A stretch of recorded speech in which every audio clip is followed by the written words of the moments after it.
Ici, à Paris, nous ne sommes pas seulement le peuple de France, nous sommes le peuple humain qui regarde ses frères et ses sœurs assassinés comme ses semblables, qui pense qu'aucune vengeance, aucune représailles ne rende acceptable le génocide, le martyre de 2 millions d'individus désarmés face à la barbarie organisée, méthodique, qui rend chacun d'entre nous responsable de ce qui se passe.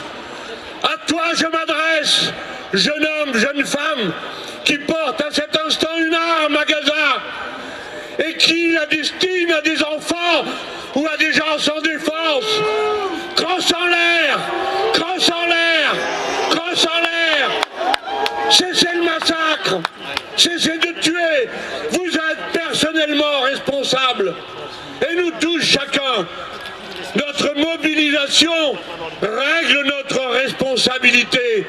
Nous avons un devoir, et merci, merci, merci encore aux associations, aux personnalités qui d'un samedi à l'autre nous ont appelés à la mobilisation.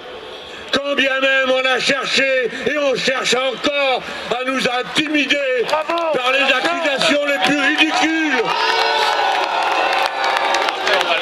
À ceux qui, après avoir traité d'antisémites l'ONU, les fédérations sportives, Edgar Morin, le pape, Villepin, moi-même, à présent s'empruntent Tarima Hassan avec la même accusation, croyant un seul instant qu'ils nous intimideront. Nous avons un devoir d'alerte. C'est depuis ce même camion qu'au nom des miens, j'alertais sur le risque génocidaire. Eh bien, le génocide est commencé. Honte à tous ceux qui restent les bras ballants, qui restent silencieux, qui regardent ailleurs, qui ménagent leur carrière, qui ménagent les bonnes opinions.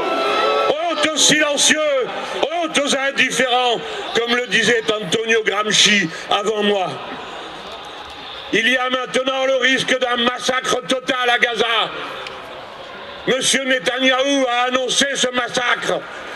Monsieur Netanyahou dit qu'il va intervenir, qu'il va frapper, comme l'assassin méthodique qu'il est, avec lesquels toutes les personnes douées de conscience se mettent à distance.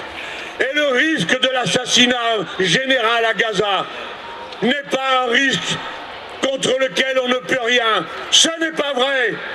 Si les États-Unis d'Amérique cessent d'armer Israël, cessent d'armer Netanyahou, alors le massacre n'aura pas lieu. Si toutes les nations refusent de livrer des armes, le massacre n'aura pas lieu.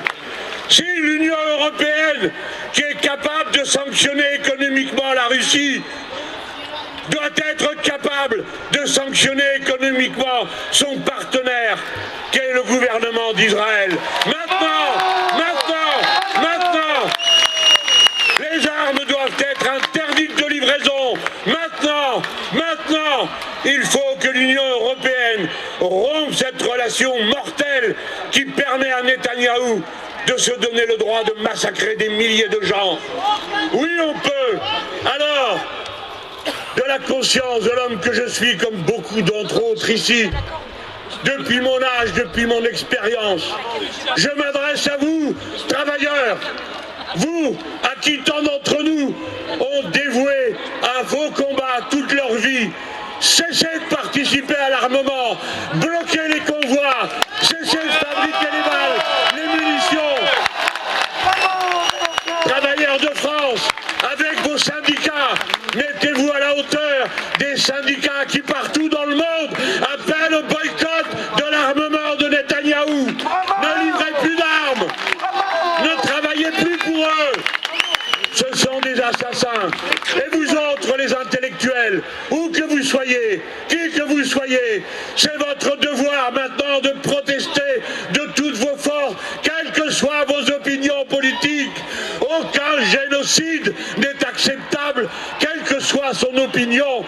Et je sais qu'innombrables sont ceux de toutes opinions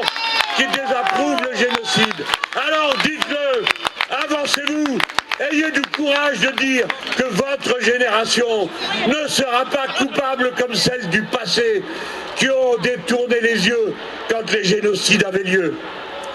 Nous sommes le peuple, nous sommes le peuple. Notre responsabilité entière est engagée, chacun d'entre nous. Gloire au combat, à bas l'indifférence, en avant dans la lutte.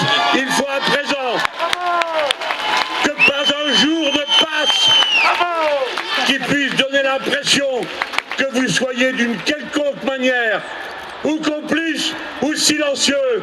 À bas le silence, ce ne peut être que celui des cimetières. Nous sommes les vivants, nous sommes du côté de la vie. Nous pensons à tous ceux, nos semblables, qui à cette heure souffrent le martyre. Et combien je suis fier à cet instant, à côté de cette femme-ci, qui est née là-bas dans les camps, et qui prend le risque, d'engager le combat publiquement, alors qu'elle pourrait rester tranquille dans son coin, en attendant la reconnaissance des importants. Gloire à tous les combattantes